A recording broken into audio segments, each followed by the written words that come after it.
जो एक सीसीटीवी जो वायरल हुई है सभी मीडिया में, उसमें ऐसा दिखाया जा रहा है कि पहले कमलेश पे हाथ उठाया गया।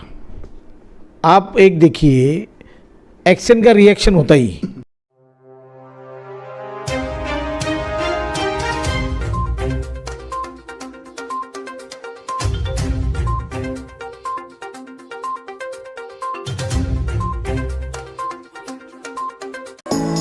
Neeraj Vinod Burani's Spacecraft Interiors. Your space, our craft. Experienced and professional team. No hidden charges. Luxurious designs. Spacecraft Interiors. Your space, our craft. आई लेते एक मुलाकात भगवान बालेराव जी के साथ में, जो भगवान बालेराव जी हमारे महानगर पालिका में उप महापौर रह चुके हैं और आज आरपीआई, भाजपा और एकनाथ गठ आपस में गठबंधन में है। बालेराव जी, कल रात को आपके कुछ कार्यकर्ता कालानी महल के अंदर घुस के उन पे उन्होंने हमला किया, ऐसे कमलेश निकम जी का भी कहना है कल एक इंटरव्यू में। दूसरा उनका ऐसे कहना है कि आपने उनको फ़ोन किया था, कुछ 11 मिनट की कुछ बात हुई थी। क्या बात हुई थी, क्या सच्चाई इस बात के अंदर?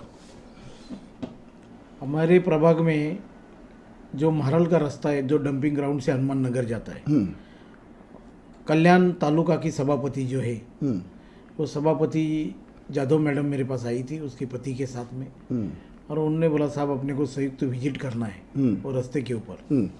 मुझे भी प्रॉब्लम था वो रास्ते में, क्योंकि वहाँ पे रास्ता MIDC का है और हम लोग बना रहे, तो रास्ते में कुछ झोपड़ियाँ हैं जो महरल ग्राम पंचायत के अंडर में आती है।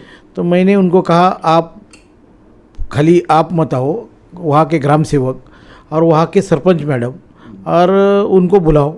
तो 6 बजे का टाइम तय किया और हम लोग गए उधर। जाने के बाद वो सब बताया किधर शौचालय बनाना चाहिए, किधर वो झोपड़ियाँ हटा के उनको जगह देना चाहिए, ये सब हमने तय किया, सब मिलके एक साथ किया। वो फोटो मैंने इंडियन राजनीति ग्रुप पे डाल दी। इंडियन राजनीति ग्रुप में डाल दिए, तो डालने के बाद उसके ऊपर रिएक्शन आया कमलेश निकम का। अब्दुल्ला शादी में दीवाना, क्या ऐसा वो जो डायलॉग है, अब्दुल्ला दीवाना। तो मैंने कुछ उसको जवाब नहीं दिया। तो उसके बाद में वो विशाल ने डाला, उसको कमेंट्स किया, विशाल हजारे ने, मैंने तो भी कुछ नहीं बोला। फिर पूरे दिन में कल शहर के अंदर एक वारदात हुई थी, जो बिल्डिंग के गिर के लेबर की एक्सीडेंट हुआ था। उस विषय पर सुबह से लेके इंडियन राजनीति में वो चर्चा चालू थी। तो मैंने बोला यार आप खड्डे में गिरते तो ठेकेदार को जिम्मेदार ठहराते, किसी बिल्डिंग में गिरते तो बिल्डर को जिम्मेदार ठहराते थे। लेकिन मैं बोला शहर के अंदर गावठी दारू के धंधे बहुत हैं, तो गावठी दारू के धंधे में हज़ारों लोग एक साल में मरते हैं, उसके ऊपर कोई ध्यान नहीं देता है।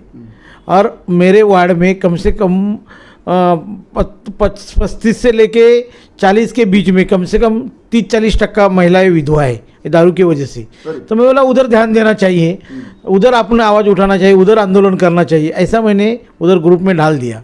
तो कमलेश निकम ने मेरे पर्सनल मैसेज और मेरे बारे में गलत शब्द का इस्तेमाल किया। मैंने बोला चल ध्यान दिया। मैं बोला मैं तो लोनावला नहीं जाता हूँ लड़कियाँ को लेके, तो मेरे को कुछ प्रॉब्लम नहीं है। उनके ऊपर भी मैं बोला मौका के अंतर्गत कार्रवाई होनी चाहिए। फिर उसने वापस मेरे मिसेज के बारे में और मेरे बारे में वापस पोस्ट डाल दी, और वो तुरंत उसने डिलीट भी की। फिर मैंने उसको फ़ोन लगाया, मैं बोला मैं तुमको जानबूझ के बाहर निकाल रहा हूँ, तुम्हारे से बात नहीं कर रहा, तू जानबूझ के मेरे को क्यों उसका रहा है? अगर तो उतरने की ताकत हमारे में है। मैंने बोल दिया उसको, और बोलने के बाद मेरी बीवी आई और बीवी ने फ़ोन लिया और बीवी ने उससे बात की।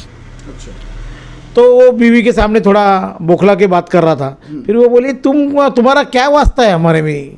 वो कभी तुम्हारे पर्सनल ज़िंदगी में अटैक करते हैं क्या? कभी तुम्हारे ऊपर कुछ बोलते हैं क्या? कभी आज तक मैंने नहीं देखा है, और तू क्यों ऐसा कर रहा है? तो वो बातें जो होते में मैंने उतने में मेरे उसके भाई का फ़ोन आया, तो मैंने दूसरे फ़ोन पे उठाया, तो वो चिल्ला रही थी, बता रही थी वो तो क्या हुआ है। मैं बोला ऐसा ऐसा बात हुआ है। तो मैं बोला किधर है कमलेश निकम, खाली देख लेना। तो कोई भी भाई है अपनी बहन और जीजा के बारे में बोलेगा तो तकलीफ होगी ना। वो कार्यकर्ता, अगर मेरा पार्टी का कार्यकर्ता भी, तो वो 2 जन खाली कालानी बंगले में गए और कमलेश को जा पूछने लगे, तो कमलेश ने उसको लैंग्वेज में बात किया, फिर उसने उसके ऊपर ये देखिए जो एक सीसीटीवी जो वायरल हुई है सभी मीडिया में, उसमें ऐसा दिखाया जा रहा है कि पहले कमलेश पे हाथ उठाया गया। आप एक देखिए, एक्शन का रिएक्शन होता ही है। सही है। तो वो जो मेरे प्रति और मेरे व्हाट्सएप ग्रुप पे जो मेरी बेइज्जती की, सही। उसका वो रिएक्शन था। और किसी की बहन के खिलाफ कोई बोलता है तो कौन सा भाई चुप बैठेगा, तो वो हिसाब से उसके ऊपर हुआ होगा। लेकिन कालानी ने जो दबंगगिरी कल दिखाई हमारे कार्यकर्ता को, अरे इतने में दम था तो गेट खुला रखने का, फिर आरपीआई क्या है वो दिखती थी उनको। 10-15 मिनट में पूरे आरपीआई के लोग जमा हो गए, फिर गेट क्यों बंद किया, पुलिस को क्यों बुलाया? नहीं, उन्होंने अपने एक निजी चैनल को उन्होंने एक इंटरव्यू दिया, कमलेश निकम ने, उन्होंने कहा कि मुझे फ़ोन पर मारने की धमकी दी थी, आपके लिए बोला था। देखो, आपके पर्सनल घर पे कोई अटैक करेगा तो उसको कोई छोड़ेगा क्या? नहीं। मेरे जगह पे वो भी रहेगा तो छोड़ेगा क्या? सही है आपकी बात। तो पर्सनल अटैक करना, राजनीति करो ना, हम तुमको राजनीति में किधर मना ही किया है? ऐसे कुछ लोगों का कहना है, कुछ समाज सेवक लोग थे, उन्होंने ऐसा कहा कि भाई ये कहीं ना कहीं आने वाले महानगर पालिका चुनाव को नज़र में रखते और अपने सत्ता का दुरुपयोग कर रहे हैं। क्या कहेंगे आप? आने वाले चुनाव में आपको मालूम है कालानी परिवार की दहशत पूरे शहर ने जानी। हर टाइम वो इलेक्शन के टाइम दहशत निर्माण करते, यहाँ के जो गरीब लोग हैं उनके ऊपर वो दहशत का असर गिरता है और वो दहशत डर के मारे लोग उनको वोट देते। लेकिन 10 साल से यहाँ पे मैं बैठा हूँ, 10 साल से उनके गढ़ में मैं बैठ के चुनाव जीतता हूँ। पिछली बार तो उनके साथ भारतीय जनता पार्टी भी थी और सत्ता भी पूरी थी, तो भी मेरा 2 सीट आ गया।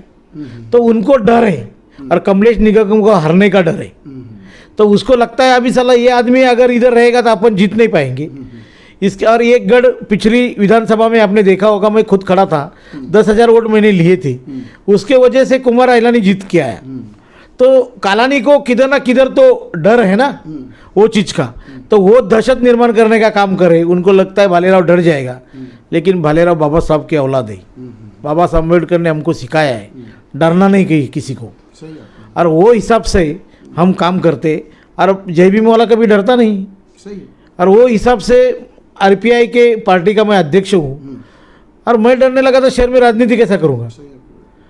तो कालानी की जो दहशत है उसको हमको आने वाले 2000 जो चुनाव आएगा 2023 में, उसमें सबको उल्लासनगर से डर भय मुक्त करना है, मुझे डर निकालना है। बहुत अच्छा लगा भगवान बालेराव जी का मत सुनते हुए, और काफ़ी सही जो कहा वो सही भी है। हम लोग ने कमलेश निकम को संपर्क करने की कोशिश की, लेकिन कमलेश निकम जी का फ़ोन बंद आ रहा है। हम कमलेश निकम जी से भी संपर्क करेंगे, अगर उनसे संपर्क नहीं हुआ तो मनोज लासी जी जो वहाँ के जो उनके पार्टी के प्रवक्ता है उनसे भी संपर्क करने की कोशिश करेंगे। उनसे भी मत लेंगे कि उनका क्या कहना है, क्योंकि ये मीडिया का एक धर्म है कि दोनों पक्षों को दिखाना पब्लिक के सामने। धन्यवाद। देखते रहिए फिर से न्यूज़ चैनल।